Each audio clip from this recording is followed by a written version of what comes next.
Hi guys, good morning. So, lalabas tayo dito ngayon sa aking hardin at tingnan natin ang ating mga halaman.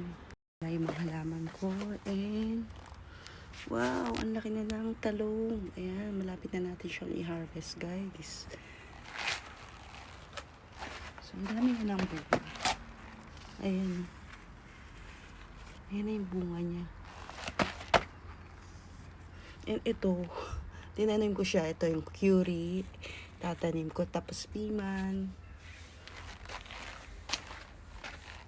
Ito yung tinanim ko na buto. And then yung sili medyo lumalaki na.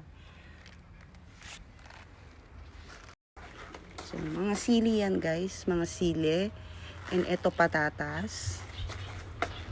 Ito yung tinanim ko mga buto ng kamatis.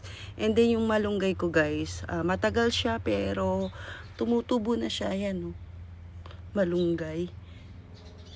Ayan. Kamatis. Buto ng kamatis.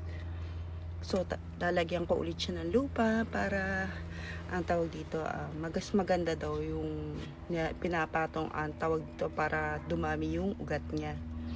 Ito naman, tumubo yung tinanim kong buto. So, hindi ko alam kung alin ang tatanggalin ko sa kanilang dalawa. Ay, nako. So, yan, guys. Yun lang for today's video. Ang ganda ng rose ko. Ang daming bulaklak na.